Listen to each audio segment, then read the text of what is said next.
dapat tetap berjalan dengan baik.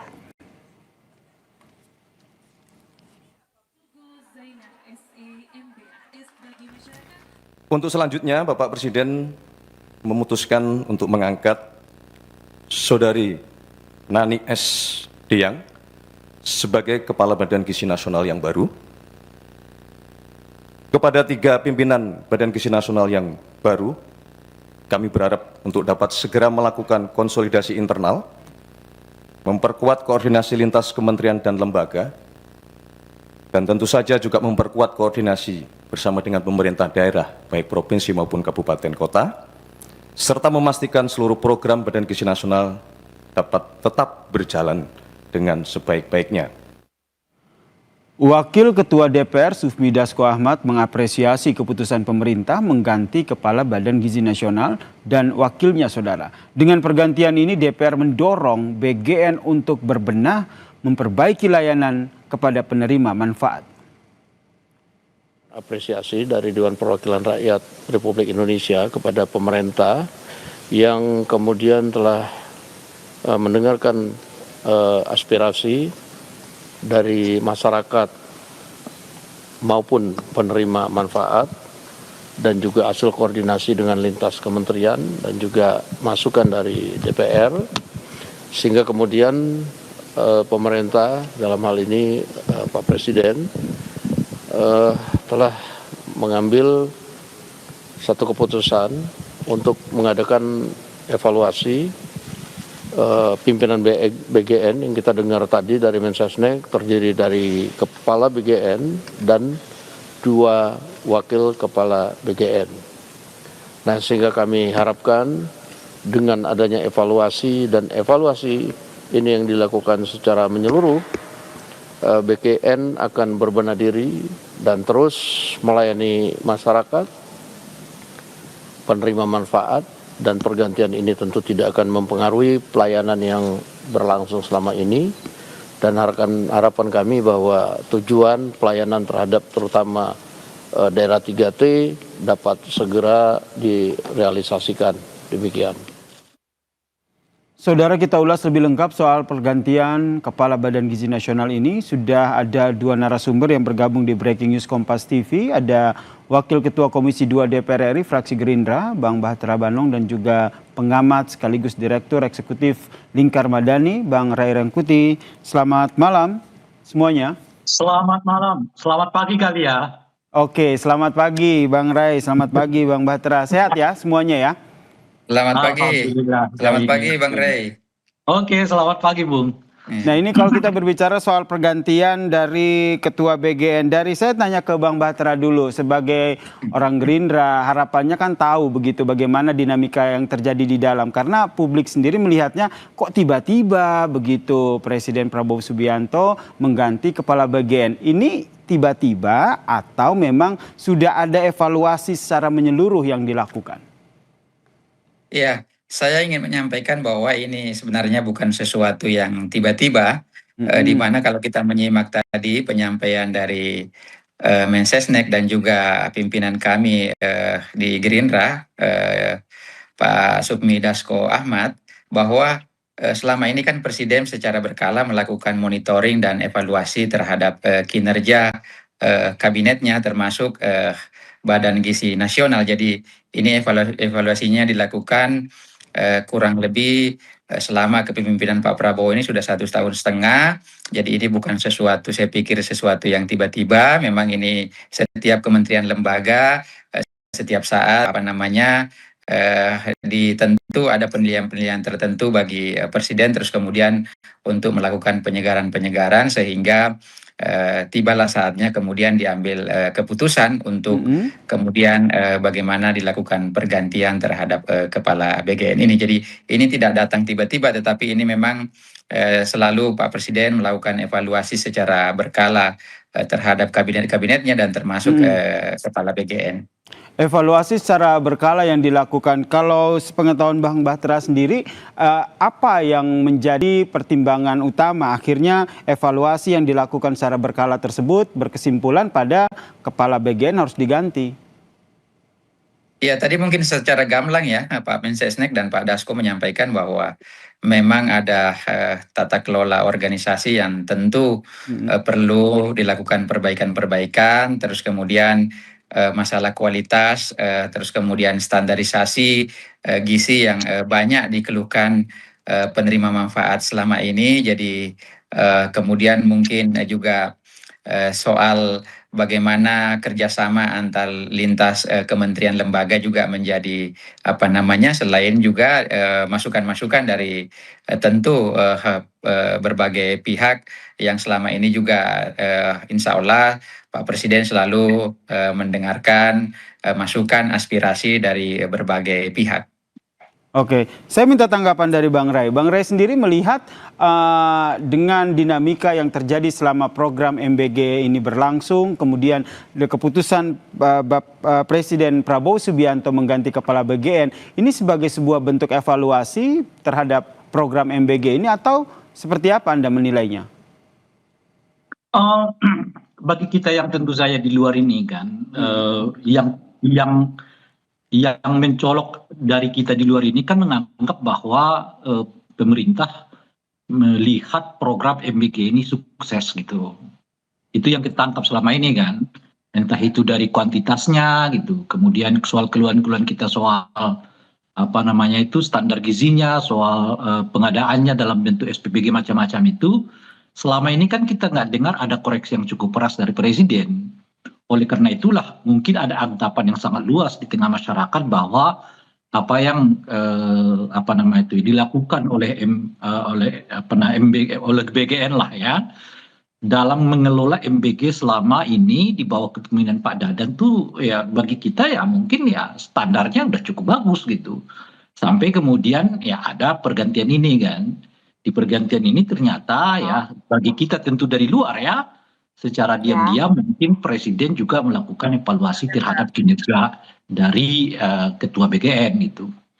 Nah, saya kira ya yang mungkin paling penting itu disampaikan bahwa kan ada 3 tuh secara formil disampaikan, meskipun ada 2 yang menyusul kemudian kan.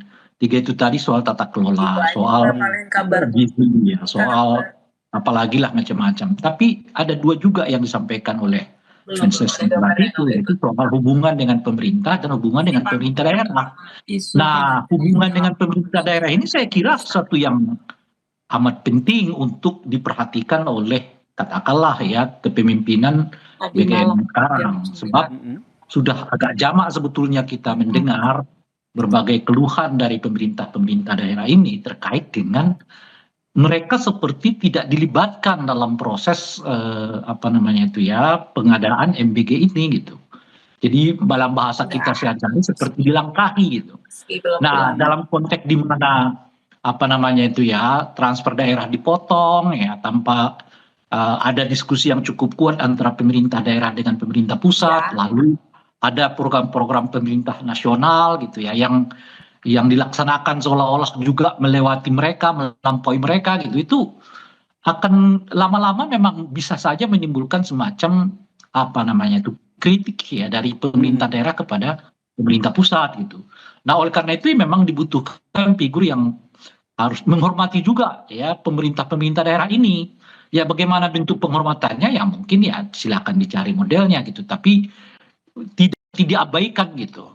Kan kalau kita misalnya kemarin dengan salah satu pidato dari bupati gitu, saya kira itu di Provinsi Riau ya yang mengatakan bahwa ya uang kita udah di store ke MBG ya kan begini-begini, lalu kita nggak kita mengawasinya gitu. Nah, kan pada tingkat tertentu seolah-olah mereka hanya menjadi objek saja dari program ini. Yang semestinya meskipun ia program tingkat nasional harus kelihatan juga bagian dari pelaksanaan program dari pemerintah itu.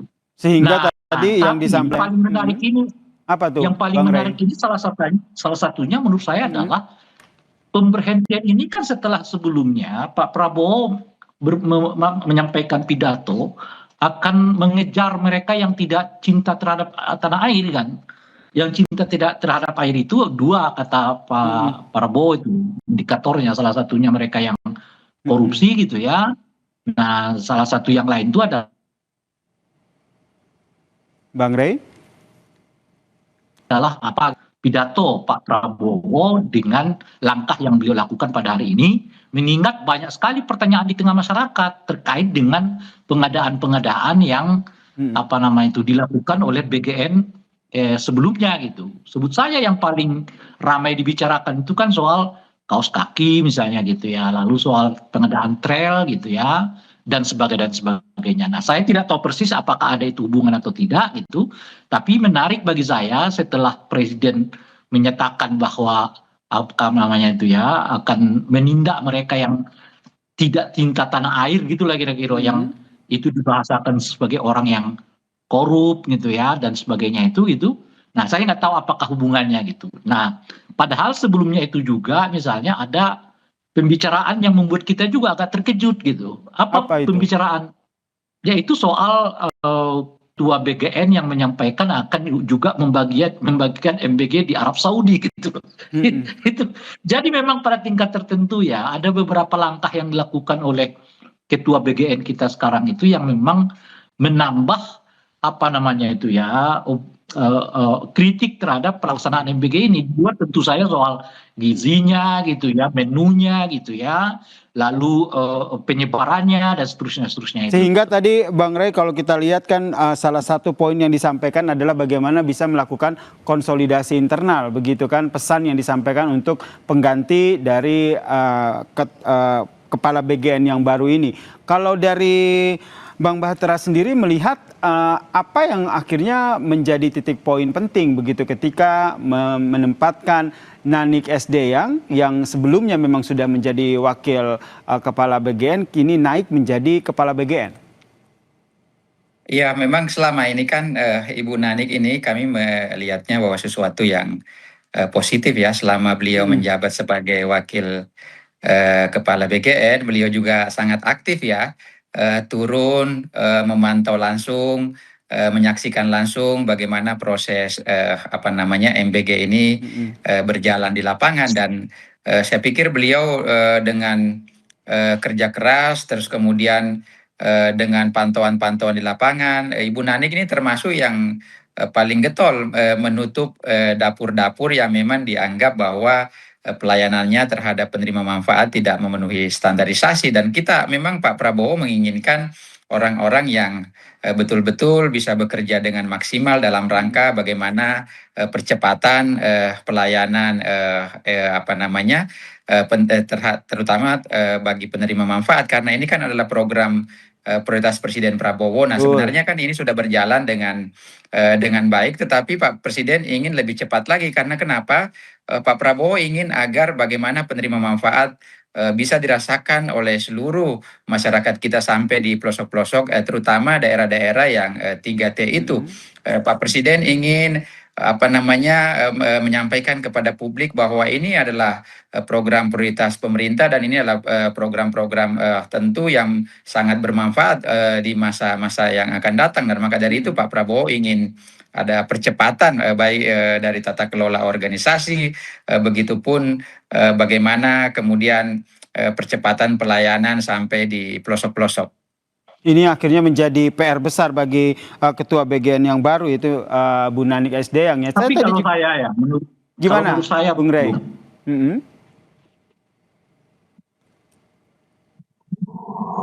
Itu soal percepatan soal percepatan penyebaran. Karena salah satu kritik yang sangat luas di tengah masyarakat itu kan adalah jangan ngejar kuantitas dengan melupakan kualitas gitu. Betul. Nah, memang ada kecenderungan Presiden ini melihat keberhasilan itu pada kuantitas bukan pada kualitas. Kita ingat dulu misalnya soal koperasi ya.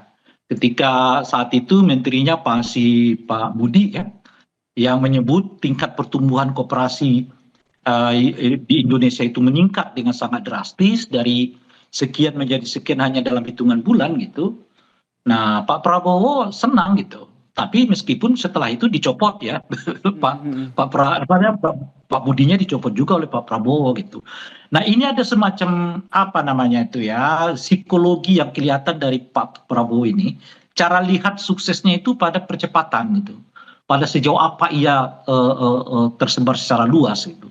Maka mungkin karena mengejar itulah praktek-praktek dengan yang terjadi selama ini, koordinasi dengan lembaga, koordinasi dengan pemerintah daerah, lalu kemudian juga soal peningkatan gizi, ya, soal pengawasan terhadap SPPG itu agak terlupakan gitu. Nah, atau boleh jadi kepemimpinan Pak Dadan ini boleh jadi ya, kurang mampu menggerakkan organisasi ini. Kan mestinya kan ada sektor-sektor lain yang atau ada organ-organ lain yang melakukan pengawasan terhadap situasi itu gitu. Nah, berikutnya menurut saya Bung Yasir, tapi kalau memang target Pak Prabowo dalam hal memperbaiki lebih baik ya, lebih profesional pelaksanaan dari MBG ini, saya justru bertanya kenapa tidak dicarikan saja orang yang benar-benar profesional untuk ya mengelola ya program MBG ini gitu. Sehingga pertanyaan Nah, selanjutnya, Bang Rey, orang profesional seperti apa yang menurut Anda cocok untuk mengisi posisi penting di Badan Gizi Nasional yang memegang program prioritas Presiden Prabowo Subianto yaitu MBG. Ini yang nanti akan kita bahas, tapi kita jeda dulu, tetaplah bersama kami di Breaking News Kompas TV. Dan masih kami perbincangkan terkait dengan Presiden Prabowo Subianto yang mengganti Kepala BGN dan Dayana dan digantikan dengan Nanik Sdeyang. Masih bergabung saya, Bang Bahtera Banong dan juga Bang Ray Rangkuti.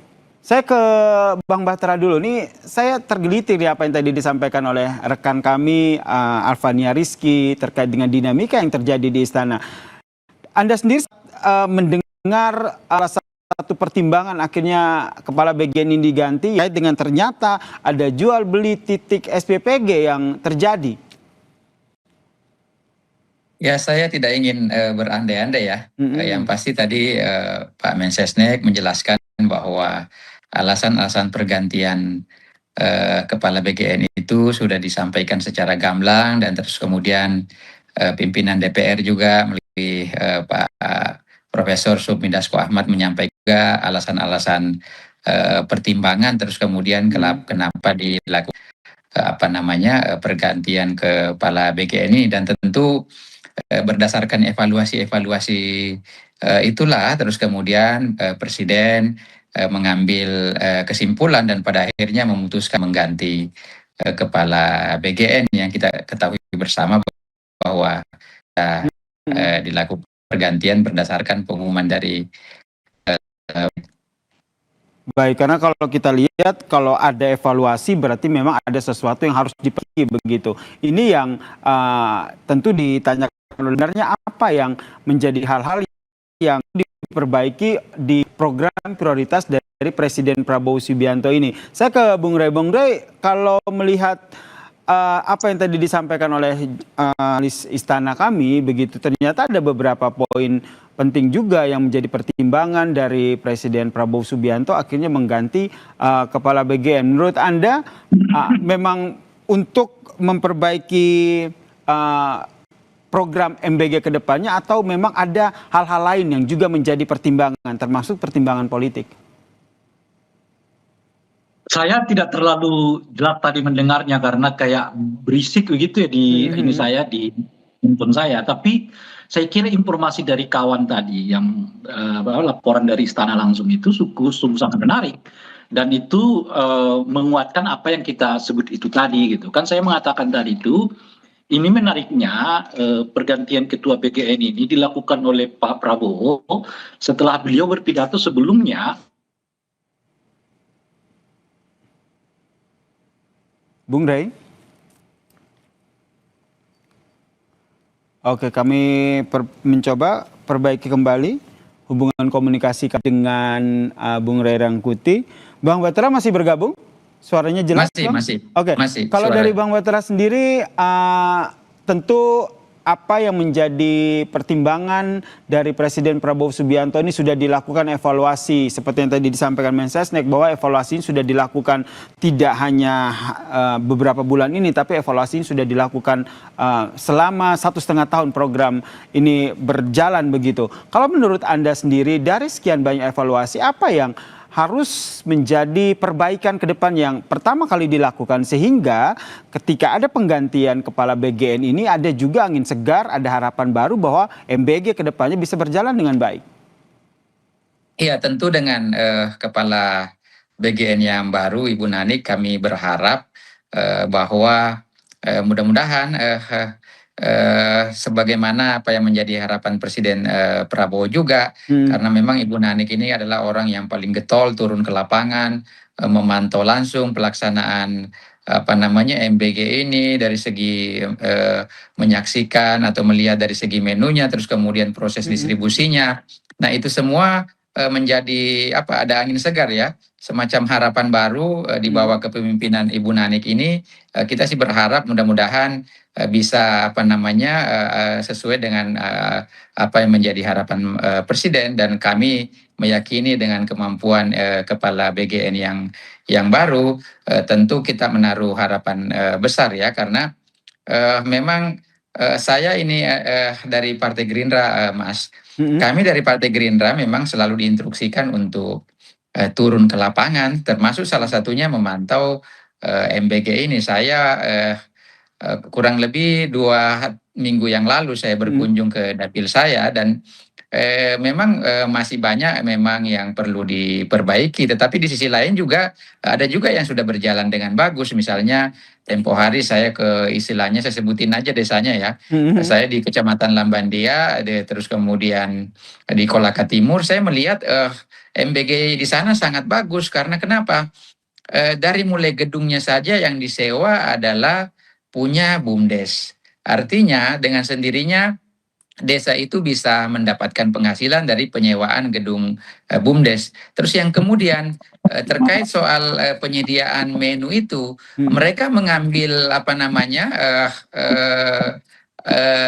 makanannya itu baik dari sayurannya, buah-buahannya, terus kemudian suplai bahan baku yang lain itu diambil dari para petani-petani yang ada di desa. Terus kemudian itu juga bisa menggerakkan ekonomi di desa, dan itulah yang menjadi harapan Presiden Prabowo, bahwa di tempat lain masih banyak misalnya yang perlu dibenahi, terutama terkait soal menu, terus kemudian soal pendistribusian. Jadi misalnya masih ada yang keracunan-keracunan. Nah, itu disebabkan mungkin karena pendistribusiannya lambat. Bayangkan saja kalau misalnya ribuan porsi yang dimasak terus kemudian lambat didistribusikan, itu juga bisa menjadi penyebab-penyebab sehingga terjadi keracunan-keracunan yang dari sekian ribu dapur, yang puluh ribu dapur yang sudah berjalan, mungkin masih ada yang memang perlu dibenahi. Dan kita berharap ke depan mudah-mudahan dengan kepala BGN yang baru, dan kalau kita saksikan ya, kita lihat bahwa Ibu Nanik ini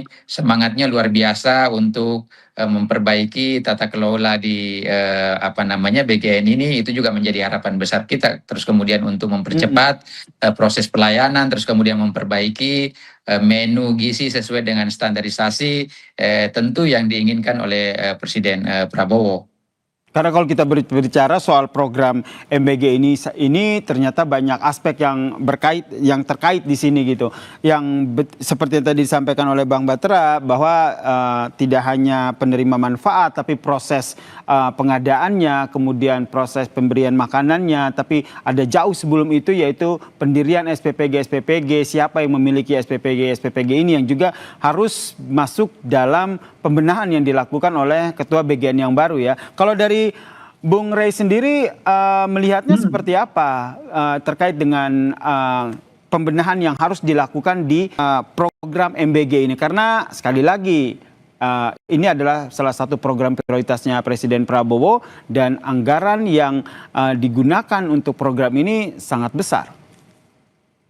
Ya itulah yang kita sebut tadi dari awal, kan mestinya kalau mau lebih total lagi sebetulnya, ya perubahannya jangan setengah-setengah gitu. Oleh karena itulah saya mengatakan tadi itu, kenapa nggak dicari saja orang yang benar-benar bisa profesional di bidang ini gitu. Sebab kalau masih ada keterangan yang bersifat politik ya, saya agak ragu juga bahwa kemudian program ini akan dikelola secara apa namanya itu ya, penal gitu.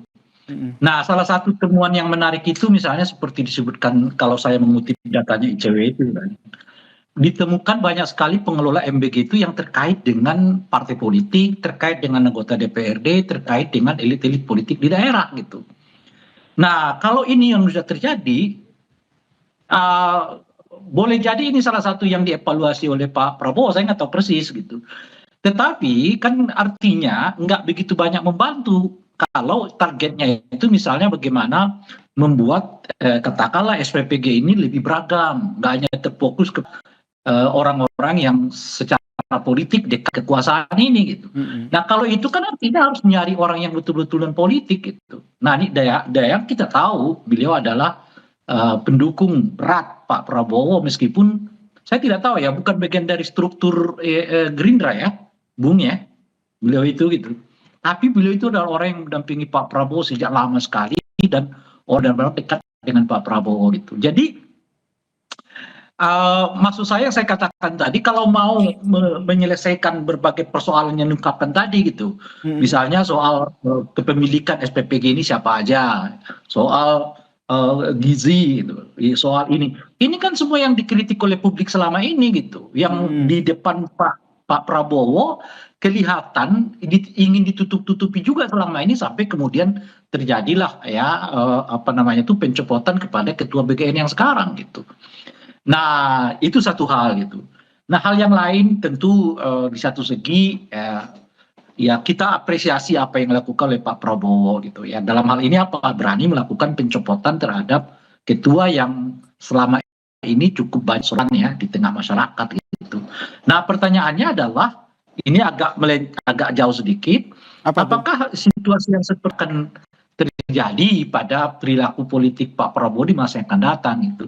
Nah kalau kita mengacu kepada yang seperti ini mungkin pada tingkat tertentu ini memberi sinyal yang kuat kepada mereka yang bekerja atau yang membantu Pak Prabowo di pemerintahan ini.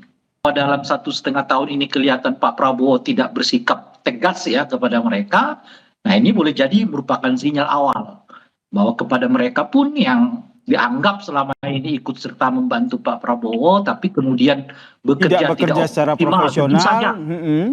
Betul, tidak optimal dalam ukurannya Pak Prabowo, ya mereka bisa saja kemudian diberhentikan.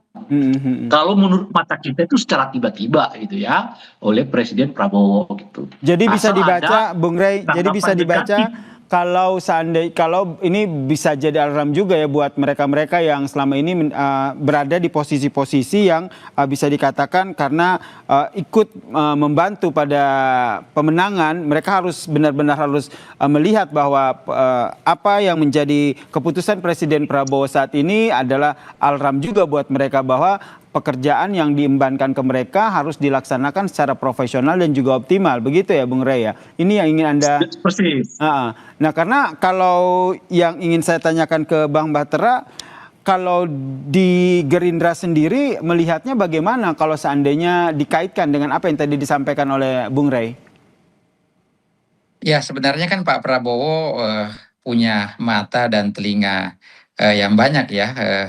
Terutama soal kabinetnya dan apa namanya kepala-kepala lembaga negara yang lain, tentu beliau juga seringkali apa namanya memberikan catatan-catatan dan itu tadi bahwa setiap kali beliau melakukan pergantian selalu secara tidak tiba-tiba karena sudah melalui evaluasi yang panjang dan mungkin menurut beliau sudah diberi kesempatan berkali-kali tetapi perubahannya sangat sedikit dan sementara di sisi lain Pak Prabowo pengen bekerja cepat, pengen bekerja secara masif untuk kemudian agar manfaatnya bisa dirasakan langsung oleh masyarakat luas di seluruh pelosok Indonesia. Jadi menurut hemat kami itu juga menandakan di sisi lain bahwa Pak Prabowo kan selama ini kan seringkali publik menilai bahwa Pak Prabowo anti diberi masukan, diberi kritik. Itu faktanya hari ini bahwa Pak Prabowo seringkali semua masukan menampung berbagai aspirasi dan kemudian bisa juga itu dijadikan sebagai pertimbangan, masukan dari berbagai pihak tentunya menjadi salah satu pertimbangannya kemudian melakukan pergantian. Artinya Pak Prabowo nggak anti kritikan, tidak anti terhadap setiap masukan-masukan yang diberikan oleh publik yang selama ini publik kadangkala menilai Pak Prabowo bahwa begitu Pak Prabowo mengundang tokoh-tokoh untuk meminta pendapat, pandangan, mereka menganggap bahwa itu hanya lip service, padahal ya Pak Prabowo betul-betul ingin mendengarkan masukan dari berbagai pihak, masukan dari publik, terus kemudian dijadikan juga bahan pertimbangan. Meskipun Bang Bahtera, meskipun penggantinya ini Bu Nanik SD yang ini juga seperti tadi kata Bung Rey bahwa ini juga merupakan orang dekat dari Pak Prabowo sendiri dan juga bisa dikatakan bukan dari berlatar belakang profesional begitu yang betul-betul mengerti BGN itu sendiri. Saya pikir pengalaman Bu Nani selama 1,5 tahun ini bergabung di BGN, banyak sekali prestasi-prestasi yang sudah dilakukan beliau, bagaimana kemudian beliau aktif, karena memang bidang beliau kan komunikasi publik dan soal investigasi. Mungkin dengan pertimbangan itu beliau rajin menginvestigasi, turun ke bawah, melakukan monitoring, terus kemudian terlibat langsung di lapangan, menyaksikan langsung di lapangan, terus dianggap lebih progresif dan kemudian bisa membawa harapan baru untuk memperbaiki kinerja BGN ke depan dalam rangka perbaikan tata kelola organisasi, bagaimana perbaikan SPPG di daerah-daerah dan yang dianggap selama ini belum optimal. Terus kemudian bagaimana beliau rajin mengontrol SPPG agar menu yang menjadi kritikan banyak publik yang hari ini kita lihat, beliau turun langsung agar diperbaiki, dan itu juga yang menjadi salah satu mungkin pertimbangan dianggap bahwa beliau kompeten di sana dan beliau sudah punya pengalaman selama 1,5 tahun ini bergabung di BGN. Di BGN itu sendiri ya. Kalau dari Bung Rey sendiri melihat itu cukup atau pertanyaannya itu saja sudah cukup menurut Anda Bung Rey, atau seperti yang Anda sampaikan sebenarnya BGN sendiri, program MBG ini sendiri butuh pucuk-pucuk pimpinan yang berasal dari kalangan profesional? Ya, ini yang mau saya sampaikan. Jangan dulu terlalu berbunga-bunga dan berbusa-busa Bung Bahtiar ya. Sebab kalau disampaikan seperti yang tadi itu seolah-olah udah sangat ideal lah apa yang terjadi ini gitu. Dan dulu kan juga pembelaan kawan-kawan dari Gerindra atau dari pemerintah lah secara umum terhadap Pak Dadan itu kurang lebih sama lah seperti yang sekarang. Tapi akhirnya kan dicopot juga oleh Pak Prabowo gitu.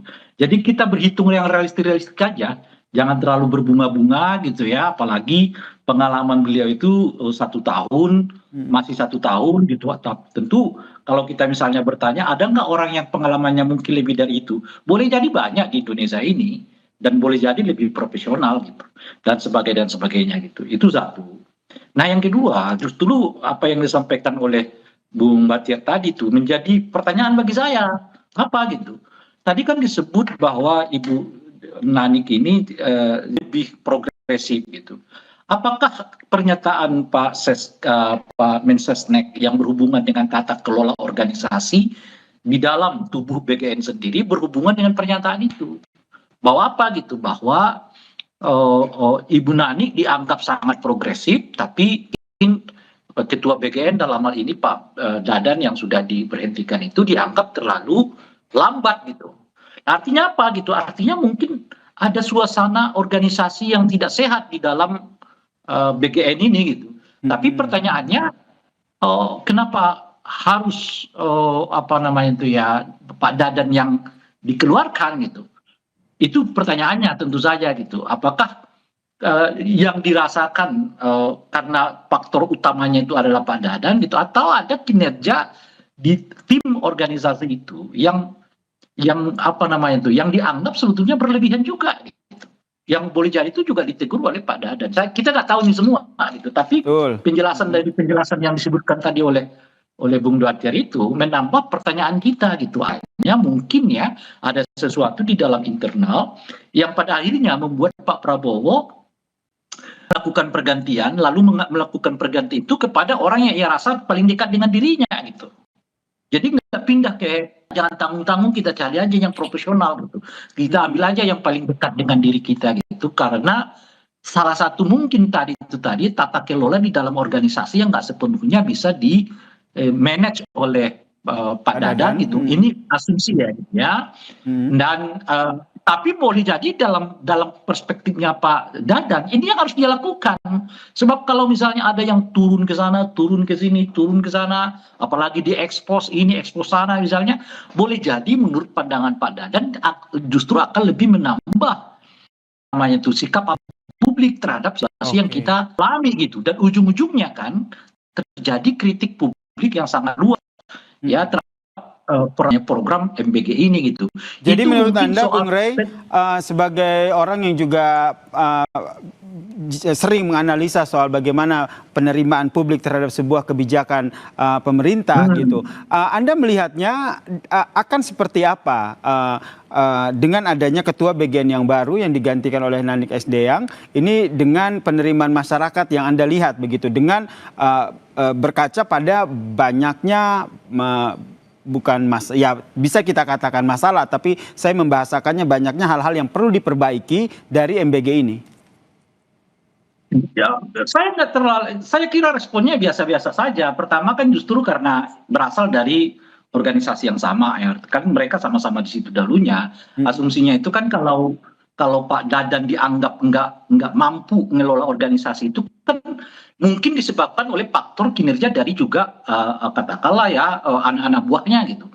Nah sekarang justru yang diangkat tuh anak buahnya yang menurut pandangan Pak Prabowo dan pemerintah secara umum ya lebih mampu dibandingkan dengan Pak Dadan sendiri gitu. Tapi kan yang kita lihat selama ini kan betul bahwa ada penutupan, ada sikap tegas, ada macam-macam gitu. Tapi apakah model ritme itu yang dibutuhkan sebenarnya atau pembenahan secara menyeluruh gitu? Itu satu.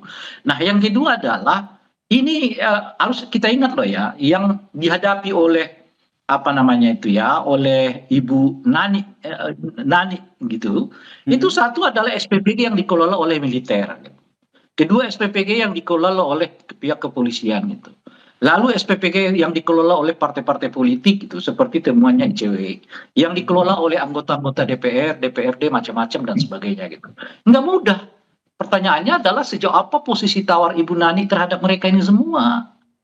Nah ini perlu juga menurut saya diperhitungkan ke depan, sebab kan tadi disampaikan oleh kawan kita yang dari Kompas ya, salah satu persoalan utamanya itu adalah soal apa namanya itu ya, landscape dari SPPG yang diberi izin untuk mendirikan SPPG ini kan, yang kelihatan nggak menyebar kemana-mana gitu. Nah, apa dengan diberikannya kepada Ibu Naning ya, yang notabene sangat dekat dengan Pak Prabowo, apakah semangat untuk menyebarkan pembangunan SPBG ini lebih luas kepada publik itu akan terjadi atau tidak? Misalnya dibandingkan dengan orang yang benar-benar profesional, dia nggak punya ketergantungan secara politik, nggak punya niat politik, gitu ya, nggak punya apa dan sulit, ya dia mungkin bisa lebih bebas.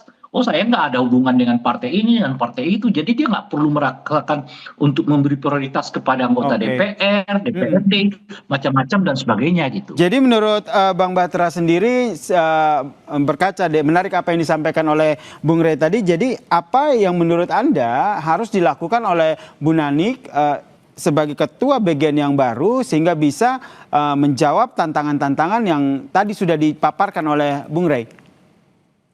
Iya, tentu harapan besar kita terhadap kepala MBG yang baru agar memperbaiki sebagaimana apa yang menjadi alasan tadi pemerintah yang disampaikan oleh Pak Mensesnek, terus kemudian dilakukan pergantian itu ke depan harus mampu dijawab tantangan itu, dan kami sih melihatnya bahwa dengan apa namanya pengalaman yang 1,5 tahun ini, kemudian berkaca dari pengalaman-pengalaman yang lain, kami sih melihatnya insya Allah Ibu Nanik akan mampu membenahi apa namanya BGN ke depan, termasuk landscape SPPG yang tadi disampaikan Bung Rey mayoritas dimiliki oleh TNI, Polri dan juga beberapa afiliasi partai politik. Ibu Nani kan nggak sendirian ya, ini kan ada juga Ibu Agustina yang memang berlatar belakang profesional juga dari sebelumnya kan beliau dari BPKP dan itu juga bisa membantu kemudian mempercepat kerja-kerja Ibu Nani. Dan ada juga yang kalau kita tadi berbicara bahwa Bang Rey tadi ini kan ada dapur-dapur SPPG juga dari apa namanya pihak-pihak misalnya militer ini. Nah, wakilnya juga Pak Majen Trenggono itu kan berasal dari tentara dan saya pikir itu tidak menjadi problem lah. Dan insya Allah dengan kerja sama yang baik antara Kepala BGN dan wakil yang baru ini bisa malah mempercepat apa namanya perbaikan tata kelola, begitupun misalnya perbaikan distribusi, perbaikan menu MBG yang selama ini menjadi keluhan banyak pihak, insya Allah bisa apa namanya diatasi. Oke, kalau pendapat Anda terkait dengan penempatan orang-orang profesional di posisi pucuk pimpinan MBG sendiri seperti apa, Bung Bahtera? Ya tentu Presiden punya pertimbangan tersendiri ya, punya penilaian ya. Bisa jadi karena selama Ibu Nani bekerja sebagai wakil kepala BGN dan menurut pantauan Pak Presiden itu dianggap layak kemudian untuk menggantikan kepala BGN yang lama, terus kemudian menjadi harapan baru untuk kemudian apa namanya menyelesaikan dianggap banyak-banyak problem yang selama ini belum terselesaikan. Dan saya pikir sih ya Presiden punya pertimbangan tersendiri. Selama 1,5 tahun ini tentu punya penilaian terhadap kinerja Ibu Nanik yang dianggap sudah bagus dan dianggap apa namanya sudah bekerja dengan baik ya. Kalau kita saksikan sendiri bahwa Ibu Nanik memantau langsung ke lapangan dan itu dengan pengalaman-pengalaman itu bisa apa namanya menjadi referensi untuk memperkaya apa namanya ke depan sehingga bagaimana agar pengelolaan BGN ini bisa lebih baik seperti harapan Presiden Prabowo. Oke, memantau SPPG secara langsung, melakukan inspeksi mendadak, kemudian menutup SPPG yang dirasa tidak sesuai dengan standar, itu yang kerap dipertontonkan oleh kita, apa yang dilakukan oleh Bu Nani gitu. Kalau dari Bung Rey sendiri, apakah itu jadi salah satu faktor penting yang harus dilakukan ke depannya atau lebih kepada mengganti struktur ataupun bisa kita katakan formasi yang ada di BGN itu sendiri sehingga kedepannya program MBG ini bisa berjalan dengan baik. Tapi jangan jawab dulu, kita lanjutkan perbincangan kita usai jeda berikut ini. Tetaplah bersama kami di Breaking News Kompas TV.